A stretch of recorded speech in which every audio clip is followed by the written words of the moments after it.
তুচ্ছ তাচ্ছিল্যভাবে কিভাবে সরিয়ে দিচ্ছে। আজকের আমরা যে দৃশ্যটা দেখতে পাচ্ছি, ছোটবেলায় যে লিঙ্গের সামাজিকীকরণ করেছিলাম, ফলস্বরূপ ছেলেরা মেয়েদেরকে তুচ্ছ তাচ্ছিল্য করছে। যেই দৃশ্য আমরা মাঠে দেখতে পাচ্ছি, সেই দৃশ্য আমরা কর্মক্ষেত্রে এবং ধর্মীয় প্রতিষ্ঠানে এবং আমরা সর্বত্র বাড়ির মধ্যেও এই দৃশ্য দেখতে পাই।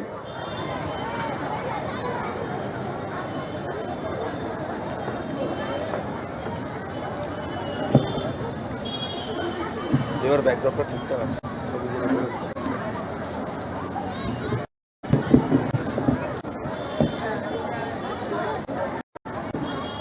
আমাদের মঞ্চে এই মুহূর্তে যে উপস্থাপনাটি আমরা দেখব, শাশুড়ি ছেলে কথা বলছে।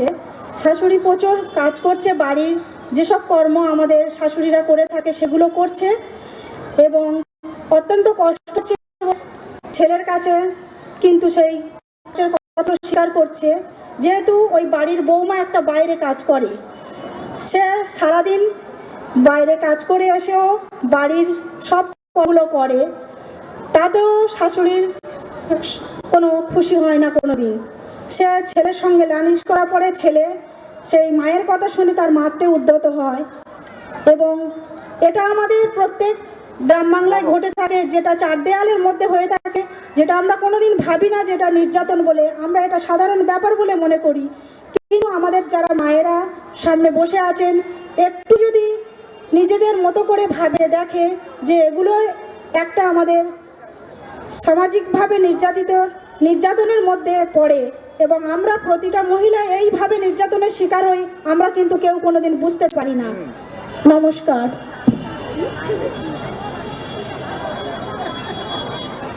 এটা দেখে, এই যে তিনটে দৃশ্য দেখলাম, এই তিনটে দৃশ্য দেখে আমাদের মনে হচ্ছে এখানে নিশ্চয়ই যে মাটা ফুটবল কিনে দিচ্ছিল বা পুতুল কিনে দিচ্ছিল সেই মা বা মহিলারা, বা এখানে যে পুরুষ হাত তুললো বা নির্যাতন করলো সেই পুরুষ দায়ী।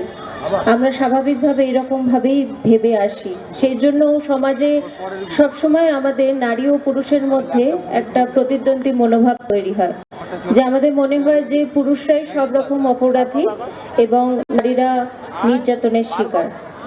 আসলে আমাদের বুঝতে হবে এটা কোনো একজন বিশেষ শ্রেণী অপরাধী বা কেউ অপরাধী নয়, এমনটা নয়। এখানে দেখুন মাঝখানে একটা শব্দ লেখা আছে, আমি অনুরোধ করব শব্দটা সবাইকে স্ক্রিনেও বড় করে দেখানোর জন্য।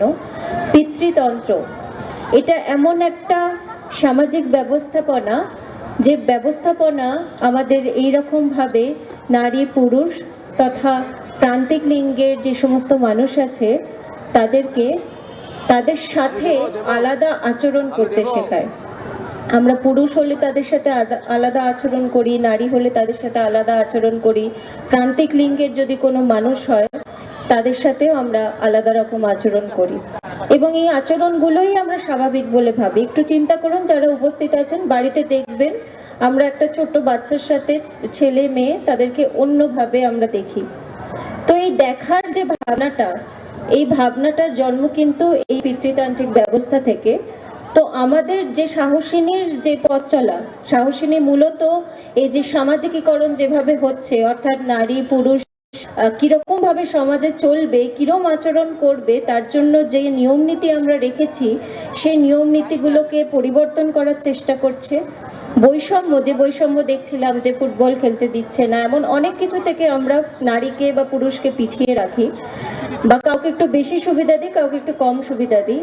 তো সেইগুলো যাতে আমরা চিনতে পারি তার জন্য প্রচেষ্টা করছে। এবং সর্বশেষ যেটা দেখলাম, নির্যাতন। যখনই বৈষম্য হয়, যখনই ভেদাভেদ হয়, তখন নির্যাতন কিন্তু তার ফলস্বরূপ আমাদের কাছে ফিরে আসে। সেটা মারধর হতে পারে, সেটা যৌন নির্যাতন হতে পারে, সেটা মুখে কোনো খারাপ কথা বলা হতে পারে, বা আর্থিক নির্যাতন হতে পারে। তো এই সবগুলোকে সাহসিনী যে দল এখন বর্তমানে 5000 মহিলার সাথে যুক্ত হয়ে তাদেরকে সাহায্য করছে নির্যাতনগুলো যাতে তারা চিনতে পারে, নির্যাতন হলে যাতে কথা বলতে পারে এবং প্রয়োজনে, যদি প্রয়োজন পড়ে তাহলে আইনি সহযোগিতাও যাতে নিতে পারে। তাই সাহসিনী দলের প্রত্যেককে অসংখ্য ধন্যবাদ এরকম সুন্দর করে বিষয়টা তুলে ধরার জন্য। আমি সমস্ত দলের প্রতিনিধি যারা রয়েছে একবার মঞ্চে আসতে বলবো এবং তারপরে আমরা সরাসরি যাব আইনি সচেতনতা যে ক্যাম্প আছে আমাদের আজকের অনুষ্ঠানে সেটাতে সরাসরি যাব। একটা জোরে হাততালি হোক এই দিদিদের জন্য। এই দিদিরা আপনাদের পাশে আছে। আশা করি কোনো রকম সহযোগিতার প্রয়োজন হলে নির্দ্বিধায় আপনারা এদের কাছে যেতে পারেন। আপনারা অনেকেই এদেরকে চেনেন, প্রায় সবাই এদেরকে কাউকে না কাউকে চেনেন, কোনো না কোনো দিদিকে। তো এনাদের কাছে কিন্তু যে কোনো অসুবিধার জন্য আপনারা মন খুলে কথা বলতে পারেন। ভালো থাকবেন এইটুকু কামনা করি।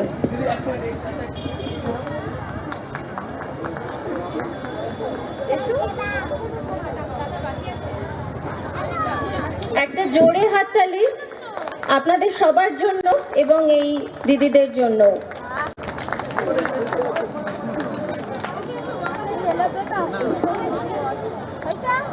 সবাই সাহসিনী সব দিদিদেরকে বলছি একবার মঞ্চে চলে আসতে। এই যে বাহিনী বলতে পারি, এই বাহিনী কিন্তু আপনাদের সহযোগিতায় সবসময় আছে। এটা কখনো মনে করবেন না যে যে সমস্যা হচ্ছে সেই সমস্যা আরো বেড়ে যেতে পারে এই দিদিদেরকে জানালে, তা কখনোই নয়। আপনারা যাতে সবাই ভালো থাকতে পারেন, আমরা সবাই মিলে মিশে ভালো থাকতে পারি, সেই জন্যই কিন্তু এই দিদিরা প্রতিনিয়ত কাজ করছেন। দিদি তুমি আসো, জয়েন হয়ে যাও।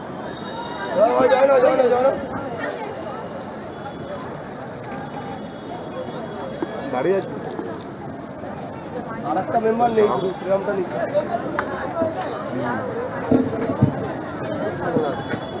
এরপর আমরা আর কিছুক্ষণ অপেক্ষা করব। আমাদের ছোট্ট উপস্থাপনা আইনি সচেতনতা শিবির ডায়মন্ড হারবার কোর্ট থেকে যে সমস্ত আইনজীবীরা এসছেন তাদের